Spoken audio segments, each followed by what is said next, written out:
Olá pessoal, tudo bem? Nós somos as primas da Bright Trace e hoje continuamos subindo a montanha. Estamos no segundo vídeo deste livro. O começo já foi bem interessante, né, Malu? Muito, muito, muito interessante. Estou adorando o livro.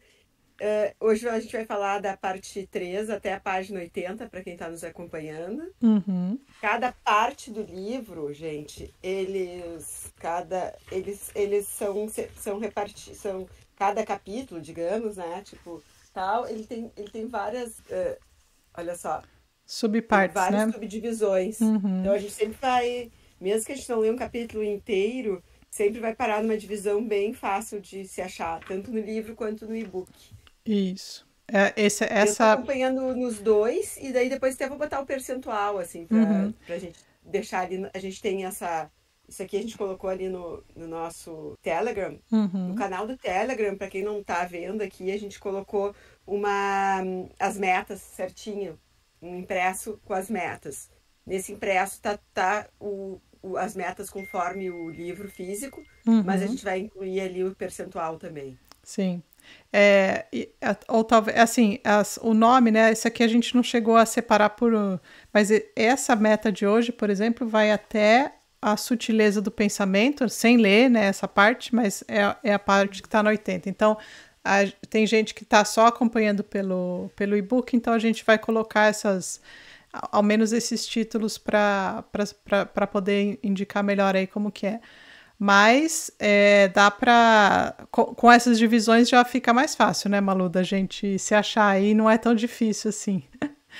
Sim, sim, muito fácil. Tá muito melhor, né, de ser achado do que no início ali do James Joyce. Tô sempre Sim, comparando, que foi a nossa última é. leitura, para quem nos acompanha aqui. Quem não nos acompanha, por favor, deixe seu like, inscreva-se no canal. Mas quem já nos acompanha sabe que o nosso último foi Ulisses. E quando a gente começou a ler Ulisses, quando a gente foi.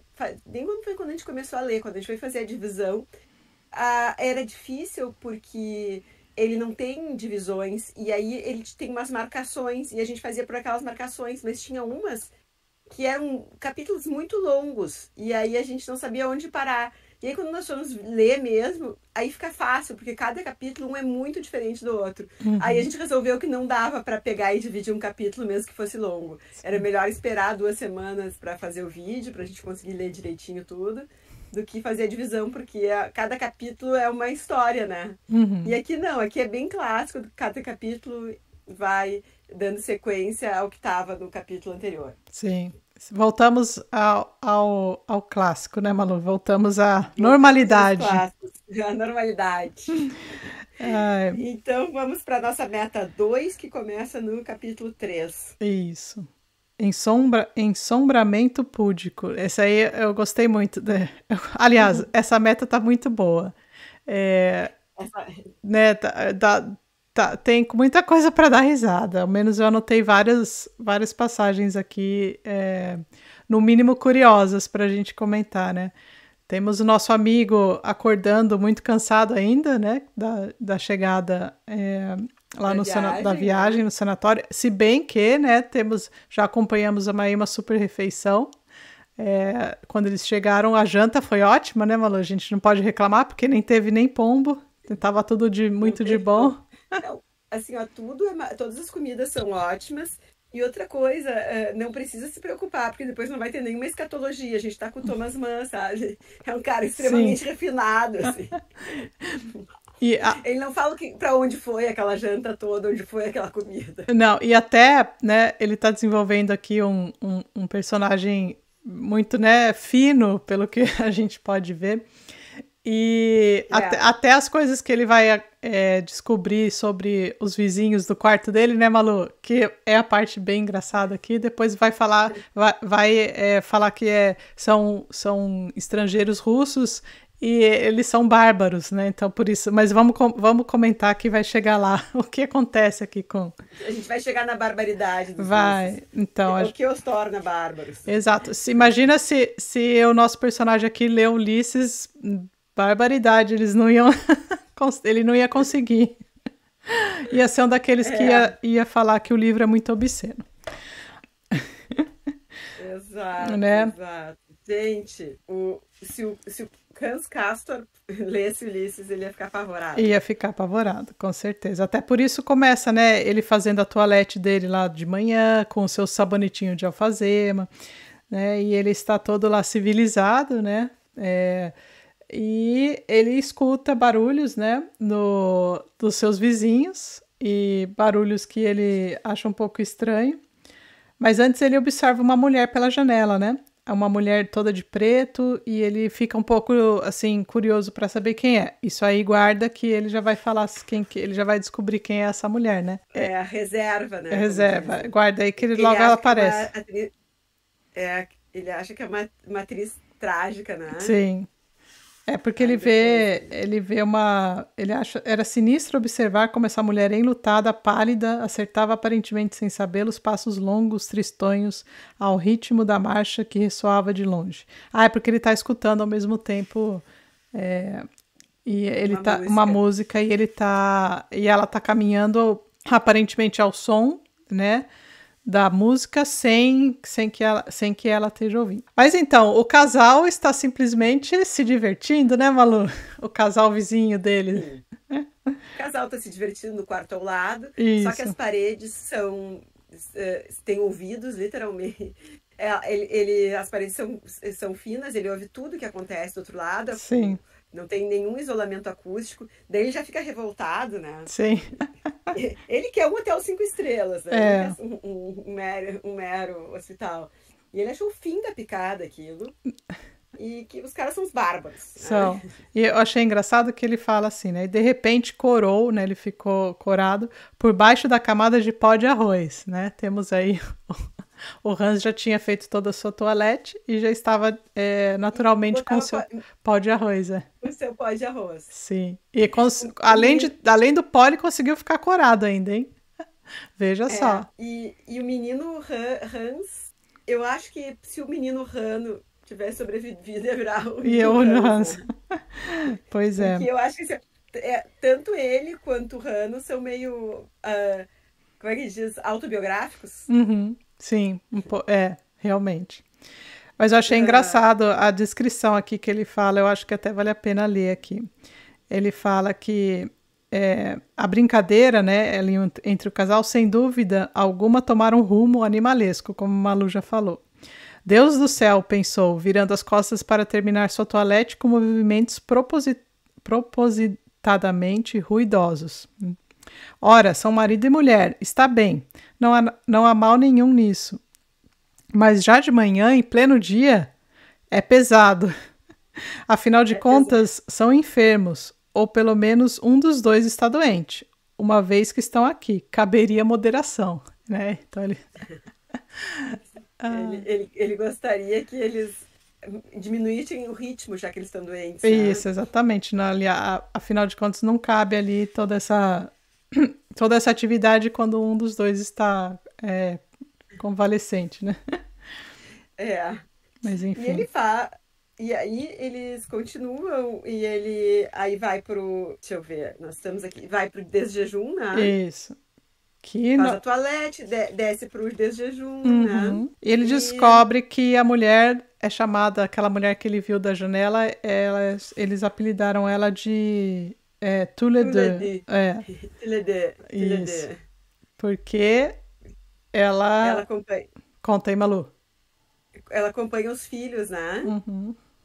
Ela tem 2 filhos que ela estava acompanhando ali. Sim. Ela, teoricamente, não seria a doente, apesar de ser uma velhinha, né? Uhum. Ela tá...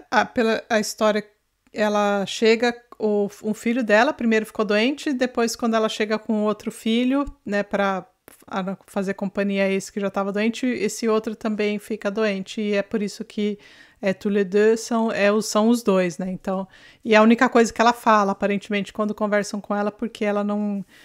Ela fala espanhol, eu acho, e a única coisa que ela consegue falar, ela não fala as outras línguas, Sim. Não fala alemão, E a única coisa que ela consegue falar é em francês, e é isso aí. É isso E aí. eles debocham. Uhum. E aí o Hans fala pro primo dele que, apresente ela pra ele e tal. Mas que, pelo amor de Deus, não apresente o casal russo, porque ele ia ficar muito É, constrangido. ele fala, não quer conhecer essas pessoas. É. Sim. Aí ele começa a falar um pouco o nosso, o Joaquim, né? Uhum. Da hierarquia lá. Ele fala que tem esses russos bagaceiros Sim. e que tem os russos refinados, Uhum. né? Então já começa a ver, a gente já vê ali como é que eles dividem, né? Que eles fazem tipo as castas Sim. do local, né? Uhum. Então ele começa a situar o irmão nisso, né? O O primo primo. nisso. Uhum. Situar o Hans com como é que diz, as camadas da sociedade ali, É. daquele microcosmo. Vários grupinhos, Né? inclusive mais pra frente tem mais um grupinho, né? Que é a sociedade do meio pulmão, que também vai ser Que coisa bizarra aquilo, extremamente. meu Deus do céu. Eu não Mas sei aí eles vão se dá vontade de rir ou de chorar, Malu, com essas coisas. É tragicômico, sim. Eu É. acho que é propositalmente tragicômico, né? Uhum, sim. Mas aí ele senta na mesa, a gente descobre que são mesas grandes, assim, que é o serviço de café da manhã bem bom, né? Ele Uhum. come bastante no café. E aí eles, enfim, tem esse desjejum ali ele conta quem eram os colegas de mesa, né? Fala é uma costureira, aquela senhora Storn, Uhum. que é uma que ele já tinha visto de longe, uma Sim. senhorita inglesa, o Joaquim, né? E um Uhum. jovem de bigode fino. E aí, na saída, quando eles estão na porta, chega o Dr. Berens, que é o cirurgião, seguido pelo psiquiatra que a gente já tinha conhecido anteriormente, né? Uhum. Que é o Krokovsky. Isso. E o Krokovsky. senhor Berns começa, diferente do Krokovsky, que pergunta, lembra que o Krokovsky pergunta para ele, tu tá bem? E ele, eu tenho uma saúde maravilhosa. Daí ele, bom, tu é uma pessoa raríssima, né? Porque ninguém tem saúde maravilhosa, assim, Uhum. né? Então eu acho que tem toda aquela simbologia que eles estão pré-guerra, ele quer trazer nesse livro da Montanha Mágica o pensamento de toda a Europa antes da guerra. Né? Uhum. Como é que eles viviam, como é que eles pensavam. Então, ali ele mostra, tipo, assim, meu ponto de vista, né? O Krokovsky, que é o psiquiatra, ele questiona sobre a saúde, que ninguém é totalmente são, e que, na verdade, estamos todos doentes, né? Uhum. Que era uma doença que não aparecia. A Europa parecia uma maravilha Sim. antes. A Belle Époque, tudo antes da Primeira Guerra, era tudo maravilhoso. Uhum. E outra coisa que ele mostra bem, eu acho, nesse capítulo, em determinado momento, ele vê que ele passeia com o primo e tem que cumprimentar as pessoas. Uhum. E ele diz, por que vocês não usam chapéu? Porque eu uso chapéu. E ele não vai abrir mão, mesmo que ninguém use chapéu lá, de usar o seu chapéu, porque ele tá muito... ele fala, o Thomas Mann narra assim, ele tá muito seguro dos seus hábitos, né? Sim. Então, assim, a Europa tinha essa segurança de que os hábitos deles eram civilizados e que eles eram civilizados. Então, ele vai lá e tira o chapéu para todo mundo. Uhum. E aí ele mostra, olha como é útil. Uhum. Assim eu posso cumprimentar todo mundo direitinho, né? Sim. Então, assim, além de estar super seguro, ele está exibido com o hábito do chapéu dele. E aí, quando ele encontra esse médico, ao contrário do psiquiatra, para quem ele diz que ele está ótimo, maravilhoso, o médico já olha para ele. O cara é totalmente abusado, né? Já olha, já levanta a pálpebra dele, já vê como é que tá o olho dele, já diz pra ele, já faz uma... Como é que diz? Um diagnóstico, né? Já faz uma clínica nele já. E ainda fala pra ele, tô te fazendo esse conselho sine pecúnia. Sim. Ou seja, olha só, não estou te cobrando. E aí diz que ele tá anêmico e que já receitou pra ele fazer exatamente o que o primo dele faz. Uhum, sim. Mesmo tratamento do primo, que é tuberculoso, teoricamente. Sim. E o que é legal de ver é que o Hans chega lá, né, e ele afirmou primeiro que ele tá totalmente, ele é totalmente saudável e tudo, mas ele já começa desde o princípio ali sentir alguns desconfortos, né, que a gente vai pegando assim aos poucos, né, só nessa meta a gente já pega assim duas coisas que ao menos eu percebi, é que ele tinha aqui na página 54, ele estava com a sensação nítida de ter os olhos turvos e o rosto avermelhado. aliás, só em parte era o seu caso, pois que em realidade estava pálido, ou seja, ele já começou a notar alguns sintomas de que ele não estava muito bem, né? E o outro sintoma que ele sente e que é uma coisa que ele fica muito preocupado é porque ele tem o costume de fumar charutos de qualidade, é claro, né? Aqueles que trazem lá todas as... Ele até discorre um pouquinho sobre o sabor e tal, que você tem que saborear depois de uma refeição, que nunca se faz isso de estômago vazio e tudo. Ele fala que... Mas isso não devia... Ele não sente o prazer, né, e o gosto que ele deveria sentir com aquele charuto em específico, e ele não sabe explicar o porquê. A única explicação que ele tem é que o charuto talvez não deva estar bom, ou não deva ser da qualidade que ele esperava, porque ele tem todos os pré-requisitos para que ele aproveitasse e tivesse essa sensação que ele sempre obtém com os charutos. Então, eu acho assim também, que a Malu vai falando, ele também já está largando assim, coisas de que algumas coisas já não estão mais encaixando, né? Eu fiquei bem desconfiada dessa. Ele falou que isso é sinal de alguma coisa, né? O charuto que ele ama, que ele discorreu horrores lá, já tinha me avisado que quem lê esse livro fica com vontade de fumar charuto. Eu não fiquei. Não, ainda não. Mas enfim. Mas eu confesso que eu gostei do café da manhã também, viu, Malu? O café da manhã me agrada, assim. Eu acho que um lugar desse, sem doentes, eu ficaria bastante tempo. Sim. Mas é que eu morro de medo de ficar doente, guria. Não gosto. Quando as pessoas estão doentes, eu gosto que as pessoas fiquem em casa, sabe? Sim, isso é uma boa. Quando alguém no trabalho começa a tossir, eu já fico, putz, grila, vai passar pra todo mundo. Sim. Imagina que eu ir pra um lugar onde tem pessoas... Só gente tossindo na sua cara, não. Não. É tosse tuberculoso, não deve ser fácil. Enfim, o tal do Maria, não sei o que é o charuto que ele fuma. Agora, os fanáticos do charuto podem comentar aí. Podem comentar. Ele tá horrível, ele fala que tá horrível o gosto, que não tá com gosto de nada. Então ele acaba botando fora. Isso é sinal de alguma coisa, né? Que a gente vai saber no futuro, né? Sim. Mas aí vem a questão aquela do pneumotórax, né? Que, isso eu queria... Porque eu coloquei até no Google, mas só dá doença. Diz que pneumotórax é um tipo de doença e tal. Mas ali o pneumotórax é tipo uma cirurgia que eles fazem para um pulmão não funcionar por um tempo. Sim. E aí tu usar só um pulmão. E aí, enquanto ele não tá funcionando, ele tá se recuperando. E aí ele coloca um gás, né? Uma coisa bem mecânica, assim. E aí uma menina passa por ele assobiando com esse pneumotórax. E aí ele fica querendo saber o que é. E aí o primo dele explica sobre essa cirurgia. Que quem faz é aquele médico que falou pra ele que teria um selo de graça. Daí que ele faz a cirurgia nas pessoas e tal.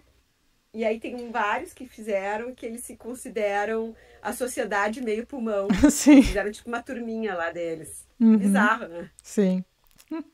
Eu fiquei com medo nessa parte. Ele fala, né, que é uma intervenção que frequentemente executam aqui, já deu um medo, né? Fala assim, pô... E eles enchem a gente de gás de nitrogênio, né? Então, aí eu falei assim, meu Deus. E depois ele fala que algumas pessoas, como essa moça aí, tem uma capacidade especial que os outros não têm, que é de assobiar quando tá... E eu fiquei tentando imaginar o barulho, Malu, daqueles bonequinhos de plástico. Ele fala daqueles patinhos de plástico, né? Que você aperta e depois vai... assim. Eu fiquei só imaginando uma pessoa fazendo esse tipo de barulho. E tem toda essa simbologia da tuberculose, né? Que antes de ser criado a penicilina, ela era a doença do pré-guerra das pessoas que... E todos os nossos vários poetas, né? Dos poetas malditos tinham a tuberculose, era tipo uma coisa romântica, assim. Né? Então tem uma simbologia enorme aqui do que significa a doença, de que eles iam pra lá, quem tinha muito dinheiro, como era o caso dele, né? Quem tinha condições, né? Porque a maioria ficava em casa mesmo. Sim. Ou tinha que trabalhar, tinha muita gente com tuberculose que tinha que trabalhar, né? A gente também pegou a parte da Revolução Industrial, né? Que era, inclusive, daí indicado que as pessoas fossem para lugares em que o ar fosse mais puro, né, saíssem da cidade e tal. Então, por isso tinham essas clínicas, né, de tratamento ou reabilitação normalmente isoladas, e é esse o caso, né, bem isolada, numa altitude relativamente alta, e para tudo pro tratamento, né, respiratório aí das pessoas. Mas, assim, eu fico... É engraçado a gente pensar nisso, né, porque hoje em dia a gente tem toda essa questão esse negócio de você... Na época era muito, que nem a Malu falou, era muito comum muitas pessoas sofrerem desse mal, e, assim, poucos terem acesso a esses tipos de tratamento, ou seja, a maioria ficava lá mesmo, sofria ali e já sabia, infelizmente, que não tinha muito mais o que fazer, né? E tinha talvez seu tempo já praticamente contado ali. E essa iminência da morte, nos poetas trazia aquela coisa de, tipo assim, tu tá com a faca no pescoço, eles faziam aquela coisa, assim, criativa, digamos assim, né? E tinha uma coisa que acontecia, que também aqui também no Brasil, eles tinham clínicas, né? Acho que em São Paulo, Campos do Jordão, aqui também, e foi uma época que ficou muito marcada. Depois tinham várias dessas como é que a gente chama, assim, todas essas doenças respiratórias, quando ainda não existia penicilina, e não existia, como é que a gente chama, o genérico, antibióticos, né? Elas levavam a várias coisas, assim, esse tipo de uma coisa, tipo essas cirurgias mecânicas, assim, bem pesadas, assim, né? Que Sim. Hoje parece uma carniçaria, né? Com a tecnologia que a gente tem hoje. Teve aquela história dos pulmões de aço também, que Sim. até pouco tempo ainda tinha gente vivendo com pulmões, pouco tempo, digo historicamente, com pulmões de aço. Então, todas essas doenças respiratórias, isso era o que tinha de tecnologia, de melhor, tu imagina, nesse lugar que era um lugar na Suíça, em Davos, na Suíça. Sim. Era para ser um troço, eles estavam ali gozando do que tinha de melhor, né? Exatamente. E talvez até por estarem perto da morte, eles faziam essa, que eles chamam de uma brincadeira de mau gosto, né? Porque a menina passou assobiando. Sim. E realmente ele chegando lá, né? Tudo aquilo era meio bárbaro para ele, né? Sim. E nós temos o que mais para frente aqui, vamos ver. Acontece bastante coisa, né? Eles vão fazer caminhar, os dois, né? Os primos. E aí eles começam a conversar sobre a morte, né? Isso. Que é isso, né? O que a gente estava falando. Eles estão ali, as pessoas estão muito próximas, digamos, né? Da morte. E aí ele começa a conversar sobre a morte, e aí ele conta sobre uma menina que era católica, que recebeu extrema-unção, que gritava muito. E ele disse, pô, mas se ela gritava, ela não estava bem. Daí eu já fiquei super desconfiada, né? Sim. Só falta estarem matando as criaturas. Pois já começou. Esse médico maluco aí. É meio tenebroso, né? Assim, é no mínimo tudo muito curioso, mas tem algumas partes que, sinceramente, eu fico com medo. É bem mórbido, Assim, a gente bem mórbido, né? dá aquela risada de nervoso, né, Malu? Não é uma risada... Exato. Assim, começa a se lembrar um pouco assim, a montanha do Iluminado. Sim, Então, eu pensei... Na montanha, os horrores. Eu pensei um pouco nisso aí, sabe? Me remeteu um pouco isso daí. Mas até esse próprio... A sociedade aí, né, que eles estão falando, eles comentam que eles passam dando risada e que eles tiram sarro dos outros fazendo esses barulhos aí até para chamar atenção e tal, né? E aí ele fica encasquetado e fala assim, mas por que são tão alegres? Você pode me explicar, né? Aí o primo dele fala que o tempo nada significa para eles. E quem sabe não vão morrer. Para quem então ficar com a cara de triste, né? Então aí ele fala assim, bom, o tempo para eles já sabem qual é o fim, né? E então para que vai ficar triste? Tem que se alegrar com alguma coisa. E aí a gente também pensa assim, o nosso tempo aqui na Terra também é limitado, né? Por que a gente vai ficar triste? A gente tem que se alegrar com a vida, né? Às vezes também é uma mensagem subliminar aí que não só aqueles que estão lá, né, tentando se reabilitar com os pulmões, meio pulmões lá na sociedade, dos meio pulmões, talvez eles tenham sim, né, o lugar de de se alegrar. Por que não? Por que não, né? Aliás, nós todos estamos com a sentença de morte decretada, né? Sim, Então, pra que a gente exatamente. não vai se alegrar? E aí ele fala ainda de uma... Que o doutor, aquele, o doutor, não o Krokowski, o O outro, outro, ele ainda fala pros caras que começam a chorar na hora de morrer, eles não faz fita. é verdade, Ou seja, esse eu fiquei também fiquei indignada. Pô, não pode fazer. Tem que morrer quieto, entendeu? quietinho. Eu também, esse aí falei, putz, esse cara deve. Não sei, eu Ah, fiquei com medo esse dele. cara é uma. Não, esse cara me deu medo. Me deu, né? Até agora foi o que mais me deu medo. Sim. Mas quando vem o outro capítulo, que é Satana, Aham. o Satana não é o cara, né? Porque pra mim ele que era o Satana até então. Não, não é. Mas o Satana é outro, pelo jeito. É. Porque aí, quando vem o capítulo do Satana, é o Settembrini. Eles conhecem o italiano, Uhum. que é acho que deve ser um dos grandes, um dos grandes, como é que a gente diz, personagens do livro, né? Uhum. Que é Sim. um cavaleiro italiano, Uhum. literato, Isso. discípulo de Carducci, né? Que Uhum. ele se diz. Sim. Ele fala que ele deve ter entre 30 ou 40 anos, que é o Uhum. senhor Settembrini, né? Eu já achava pela descrição que ele era mais velho, né? Depois ele vai nos falar que Pois ele é. entre 30 e 40 anos, mas assim, logo no começo ele já fala, né? Mas aí depois pela descrição eu imaginei um senhor um pouco mais velho, mas enfim, era esse parâmetro de velho, era esse aí, Malu. E ele fala, o Satana, né? Uhum. Coisas bem. Ele fala muitas coisas pro Hans, né? Sim. Começa o papo cabeça ali, né? E como eu lembrei de você, Ele até anotei aqui, o Diabo da Malu aqui, ó. e não esqueçam que mais tarde o nosso querido autor, Thomas Mann, faz justamente o Dr. Fausto, ó. Exatamente. Tá Eu ali, sempre ó. não consigo. Aí, sim. Até anotei aqui, Ele porque é um personagem que ele gosta, né? ele fala assim, difícil como o diabo, né? Maneira de expressão que o Hans aqui usa. É, e essas palavras lhe saíram do fundo do coração, né? Aí esse senhor fala, o senhor invoca o próprio diabo para confirmar tal coisa, né? E, e Era a- a deixa que ele queria, né? exatamente. Aí eu já marquei aqui, ó, a Malu tá aqui, já anotei o parágrafo aqui É da tipo Malu. eu, quando falo do diabo, já quero falar um monte de Já quer coisa. falar? Sim.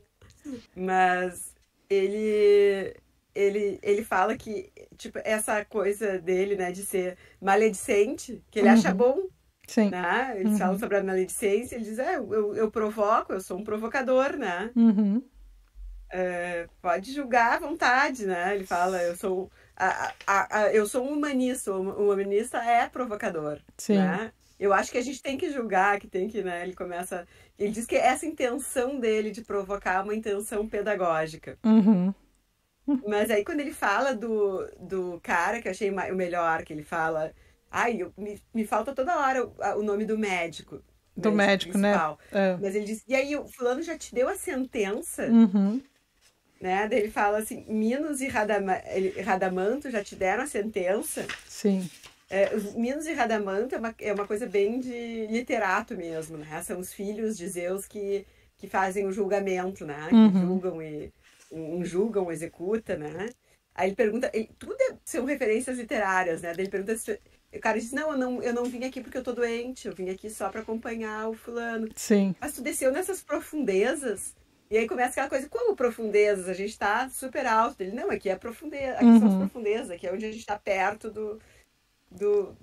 do pior, né? Sim. Do final, né? Então nós estamos mesmo nas profundezas. Aqui é o reino das sombras. Então Uhum. tu vê assim, tu veio como um Ulisses, só conheceu o reino das sombras, não veio ficar por É. aqui, né? Sim.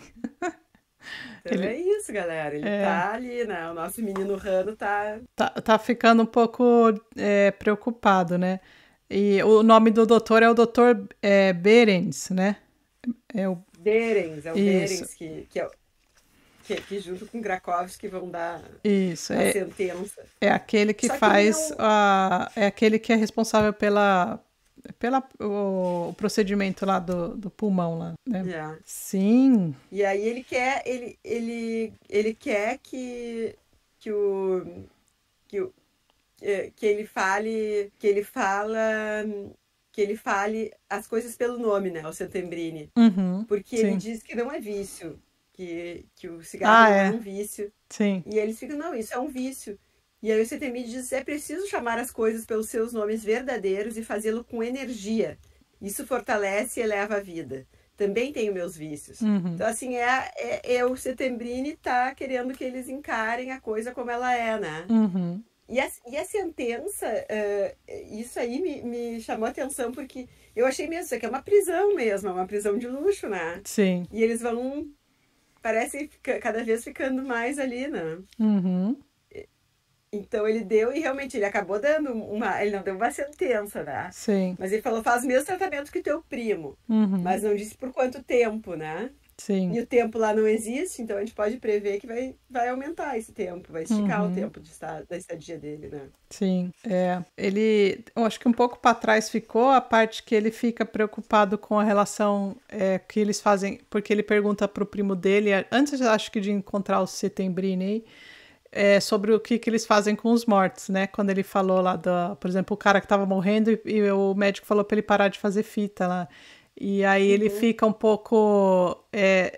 Uma coisa que dá medo nele é saber como é que eles. E o primo dele fala que tudo é feito enquanto todos estão dormindo, ninguém vê nada, né? Então já também me deixou com um pouquinho pulga atrás da orelha e falar assim: bom, as pessoas morrem, somem, não pode fazer barulho, né? Então eu fiquei assim um pouquinho também já preocupada com a situação, assim como. O que eu achei assim, isso aí é do negócio deles. Eles não Sim. podem mostrar que as pessoas não ficarem, não acreditarem no tratamento, né? Uhum, sim. Mas me E foi o que pareceu assim. me pareceu assim uma coisa muito escondida, assim. Não sei se é para não causar mais mal-estar nas pessoas ou para também por ser parte do negócio, sabe? Não posso mostrar que isso aqui não funciona, né?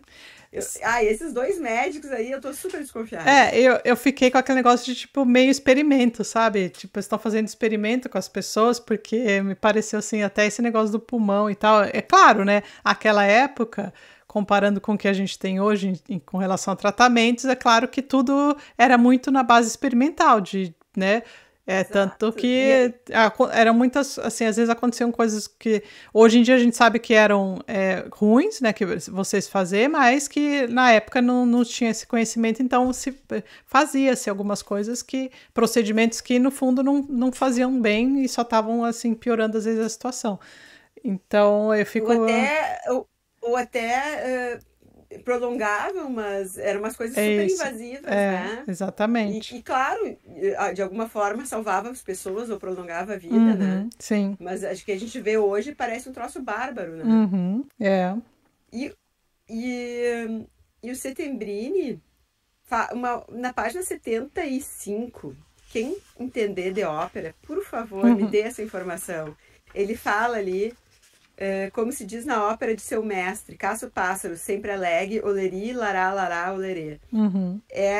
Que ópera é essa? Eu não consegui identificar. Uhum. Então, quem achar isso, ou seja, porque conhece ópera, ou seja, porque achou em algum lugar essa referência, nos avise, por favor. Uhum. Aí na 76 vem um parágrafo bonito sobre Settembrini. Adorei o Settembrini. Não é porque ele é o diabo, mas achei ótimas as tiradas do Settembrini. Uhum. Ele é realmente bem... Ele é um cara, como a gente pode dizer, ele veio falar algumas verdades pro Hans aqui, né? Aparentemente todo mundo vem falar algumas verdades para ele agora.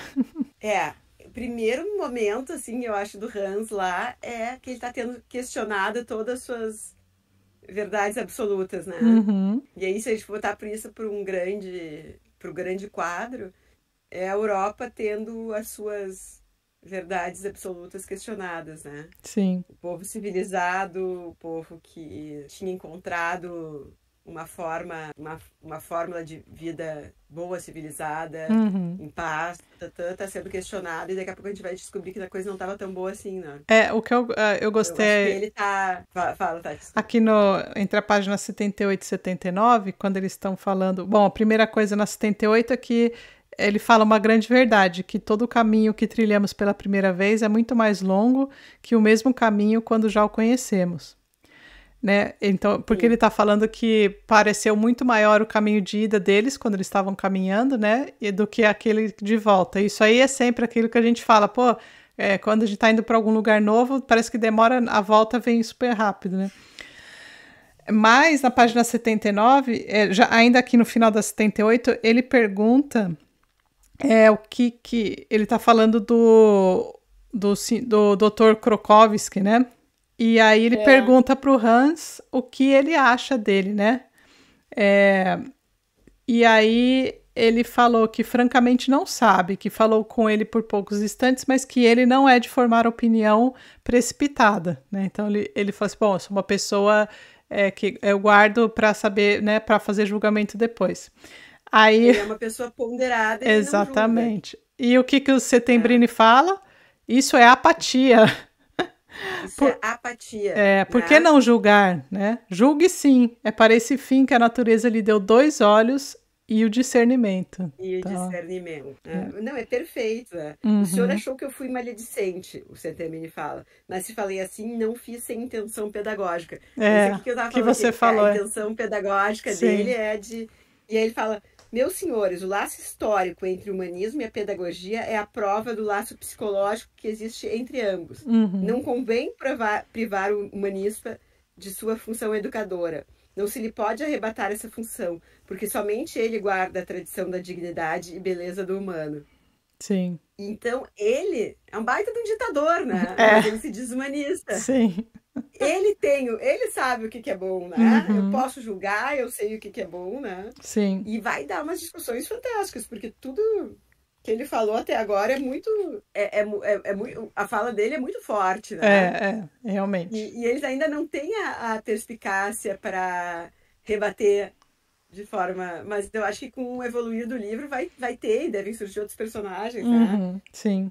No início ele fala, lamento apenas que me tenham condenado, ele fala que ele é maledicente, que ele gosta de ser, que tenham condenado a desperdiçar minha maledicência com assuntos tão miseráveis, né? Porque, imagina, ele é um sábio, tem que...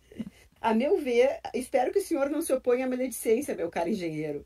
Ao meu ver, é a mais esplêndida arma da razão na luta contra as potências das trevas e da fealdade.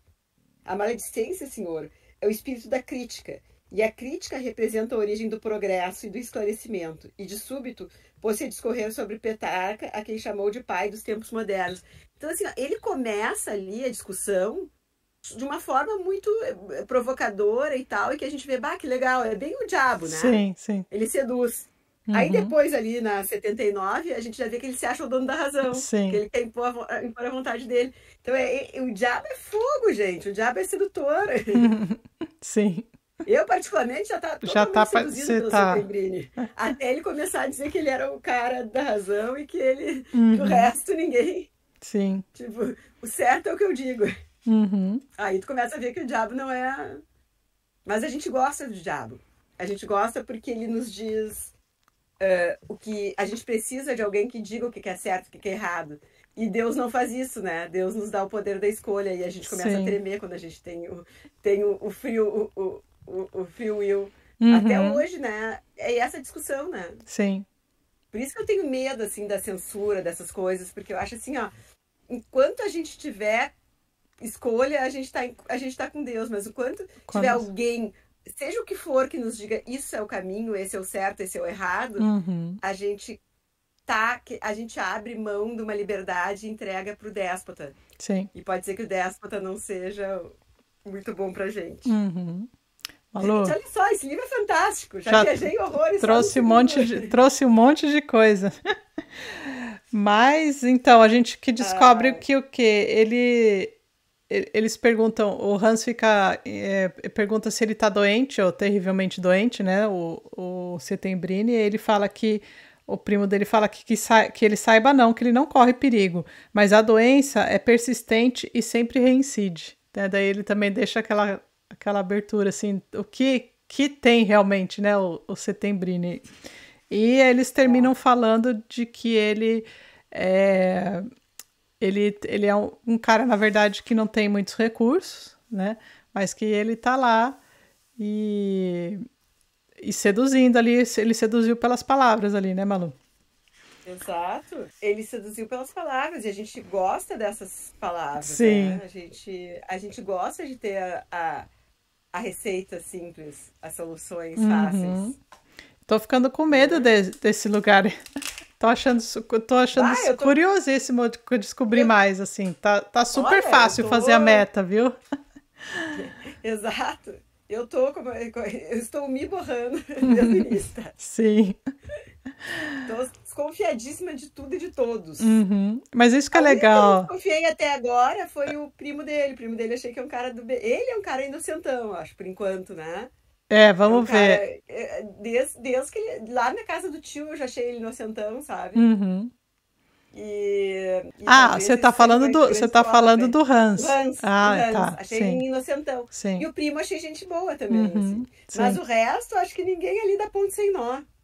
Algo tem, né? Algo dá para perceber que tem. Eu acho que legal essa cara. Assim, tô me identificando muito, assim, porque nós somos as primas, né, Malu? A gente veio do livro do Man, então é claro que a gente ia se identificar. Mas essa construção do Man, assim, de construir aos poucos os personagens e dando.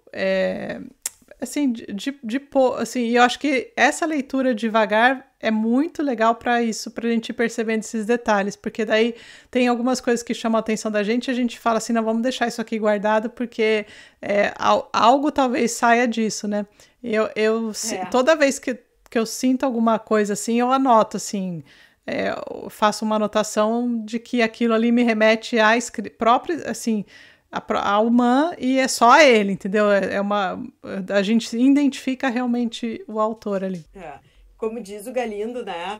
Reserva, né? Reserva, isso aí. Não sei se é uma receita, assim, reserva essa informação.